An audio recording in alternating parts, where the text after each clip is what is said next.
Okay, thank you.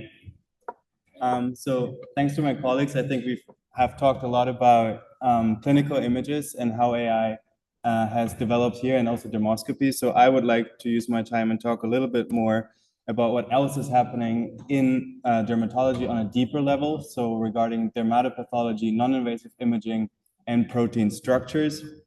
I'm only going to give a small interview and not go too much into detail. So let's start and let's talk about dermatopathology. So this slide contains a lot of information, but it's just to show you how much research has been going on regarding dermatopathology or pathology in general in using AI to diagnose different lesions.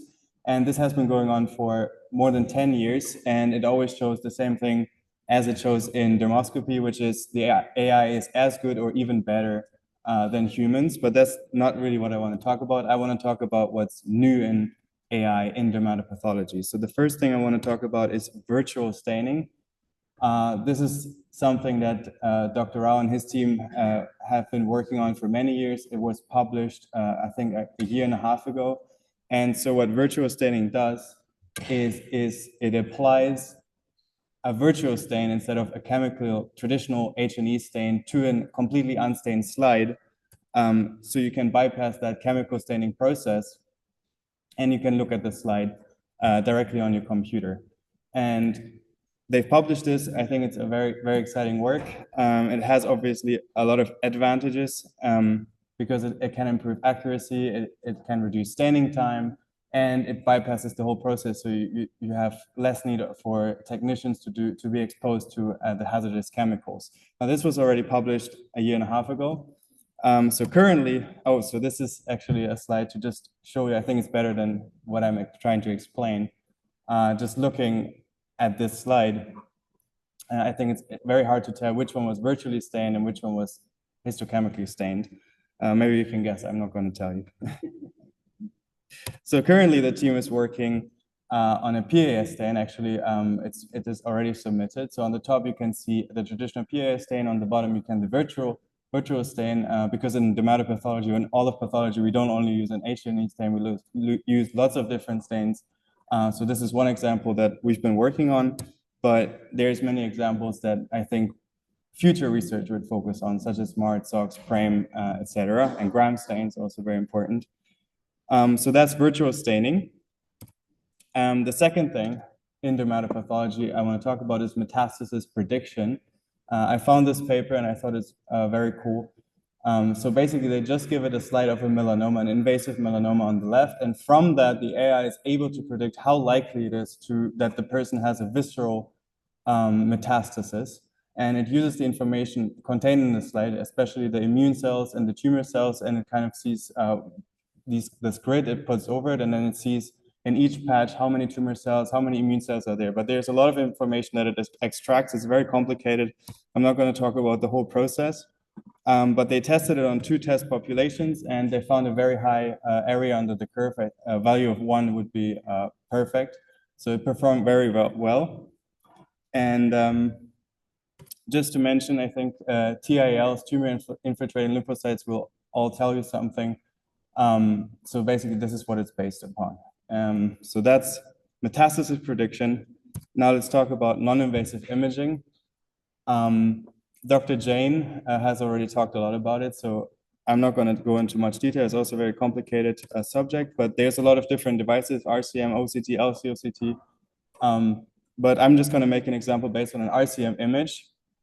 It's not important what the image actually shows. I just want to make an example of it. So for example, in this image, we can use the AI to do quality assessment. So all the green areas highlighted on the right are areas that contain no information, so you don't have to look at it at all. And that can be very helpful for people that are not too familiar with an RCM image. And it can be also helpful if you hire, for example, a technician to just take the images, but they don't really know what they're looking at. So the AI can tell them, hey, this image is not good enough. So that's quality assessment. And it can, of course, be applied to LCOCT, OCT, whatever. Second, DEJ detection. The dermoepithelial junction is a very important part in dermatology because a lot of the disease processes are occurring at the junction, tumors, inflammations. And so detecting the DEJ, looking at the DEJ on non-invasive imaging is not always very easy because, for example, of different phototypes. And so looking at the DEJ within AI kind of streamlines the process. So that's what AI can do. And then lastly, diagnosis. I'm not going to go into detail. I think Dr. Jane has shown some LCOCT findings. So there's a lot of AI algorithms out there already, a lot of papers that are being published, and it's very promising, I think. And lastly, I want to talk about protein structures. This goes kind of beyond dermatology, but it does affect all of medicine. So I think it's a very cool area to just kind of know about what AI is currently doing. So I want to talk about two products, AlphaFold 2 and Alpha Missense, which are both Google products, Google DeepMind products. And AlphaFold 2, I think I will just show it on this kind of video, is an AI algorithm that predicts how a protein looks like. So since we already have the entire human genome sequenced, so we know every gene, and we can just give it to this AI algorithm, which is freely accessible, and it will tell us, hey, this is how the protein is going to look like. This is the BRAF protein. I just chose an example.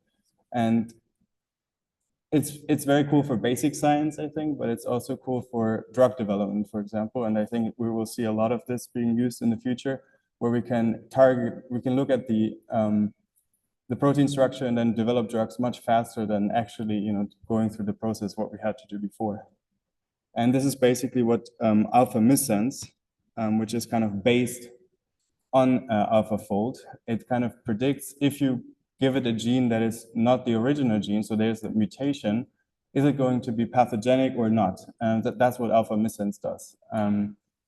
It doesn't go as far as to tell you what exactly is going to be wrong in the protein, but I think that's going to come very soon. So you actually, for example, the BRAF V600E, which is very important in melanoma pathogenesis, we're actually going to be able to see what is happening in the protein, what is causing the actual melanoma pathogenesis, and then we can try to target it directly, if not even then gene therapy earlier.